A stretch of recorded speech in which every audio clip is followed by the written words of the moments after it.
Visit licensuraexams.com and try our samples completely free of charge. What's the difference between consultation and supervision? To answer this question, let's review a few definitions. In the counseling world, a clinical supervisor oversees a therapist's course of treatment for a client. This includes such things as being privy to details of cases, helping with interventions, monitoring client progress, addressing ethical issues, and assessing clients' overall quality of care in therapy. A consultant is a professional who assists a therapist by providing feedback and suggestions regarding a particular case.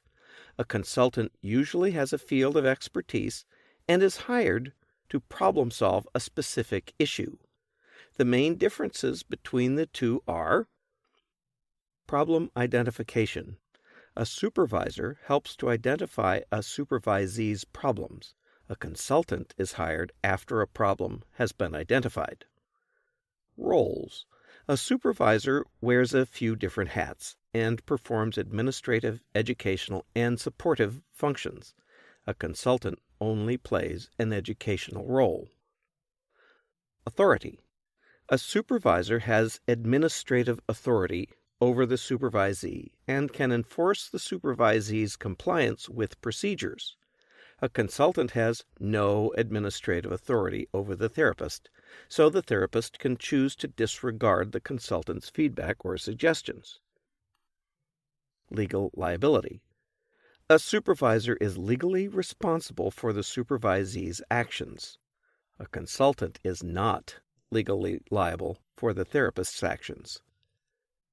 Focus and responsibility. A supervisor is responsible for the supervisee's overall work performance and professional development. A consultant is hired to provide feedback about a specific issue. Supervision is geared toward training and supporting new therapists in an effort to control the quality of service that clients receive in therapy. Supervisors play a variety of roles. In their administrative role, supervisors provide supervisees with work structure and resources that allow them to be successful in their practice. In their educational role, supervisors provide training to their supervisees in order to increase their knowledge and skill set and ultimately ability to perform their jobs effectively and independently. In their supportive role, supervisors ensure that supervisees have appropriate psychological and interpersonal resources available to them so they can perform their jobs effectively on an emotional level. While undergoing supervision, a therapist must notify all clients that his or her supervisor has access to all client records. This is part of the informed consent process. The client must also be provided with information related to the supervisor's qualifications, the supervisor's and supervisee's objectives, approach to treatment, responsibility, and limits to confidentiality. Gatekeeper issues versus transitory issues. A supervisor acts as a gatekeeper to the counseling profession. This means that it's their ethical responsibility to monitor and evaluate a supervisee's knowledge, skills, and professional qualities and prevent individuals from becoming therapists when they lack the necessary professional competence to perform in that role. A supervisor may identify transitory issues when overseeing a supervisee. These are not as serious as gatekeeper issues. These can be resolved through education and discussion with the supervisee. Consultation is the model or process by which one professional seeks out the advice and recommendations of another. Consultants are often retained by experienced therapists for their specific expertise in a particular area and develop an ongoing relationship for case review and consultation. There are a few goals that a consultant consistently works toward: assisting the therapist in understanding the current problem at hand and improving the therapist's knowledge and skill in resolving the problem. equipping the therapist with knowledge and skills to deal with similar future problems that may arise. Remaining focused on the therapist's work performance, not acting as a source of emotional support. It's important to note that a consultee is under no obligation to accept the suggestions offered by a consultant. Let's take a look at an example. Connie was hired by the Children's Center to consult with their counseling department. She is an expert in cognitive behavioral techniques with children and has pioneered a new protocol for dealing with behavioral problems in the school setting. The counseling staff has experience in a variety of techniques and appreciates the opportunity to learn different ways to deal with challenging and complex cases. Jennifer presented a case. Sarah, age 7, has difficulty with her schoolwork, following directions both at school and home, violent outbursts with family members, and physical altercations with peers and authority figures at school.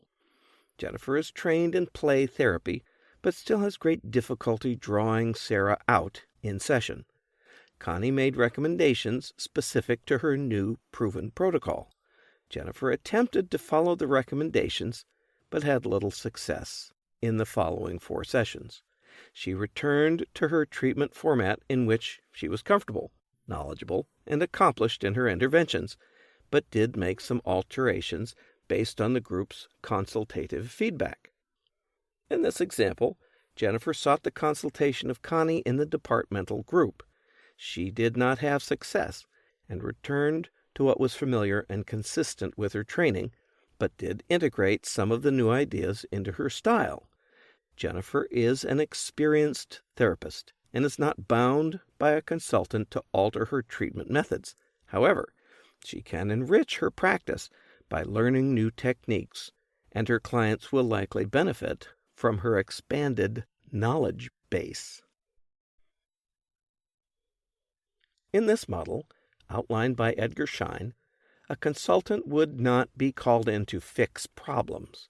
Instead, to help the consultee learn how to identify and fix the issues themselves, so there will be no dependence on outsiders to have to be called in to save the day. In Schein's model, consultants encourage self-sufficiency by helping the original issues get resolved and teaching the consultee the how-tos for handling future issues. Schein postulated 7 stages in process consultation: communication process, building and maintaining a group problem-solving and decision-making, group norms and culture, leading and influencing, appraising performance, intergroup process. Gerald Kaplan laid out his model, which is grounded in psychodynamic theory, as the consultant helping the consultee find and identify the issues, stressing that the consultee must actively participate in the process. He placed high priority on confidentiality, not only from consultant to consultee, but also with upper management, therefore building a foundation of trust to help reveal and address the issues without fear of recrimination. Kaplan described 4 models of mental health consultation. Client-centered case consultation. A consultee needs help assessing or diagnosing a client and needs to consult a specialist to assess the client and offer suggestions to the consultee. Consultee-centered case consultation. A consultee who has a difficult client needs help due to their own professional shortcomings, for example, lack of knowledge, lack of objectivity, lack of self-confidence, etc. Program-centered administrative consultation. Similar to client-centered, but deals with developing and implementing programs at the administrative organizational level.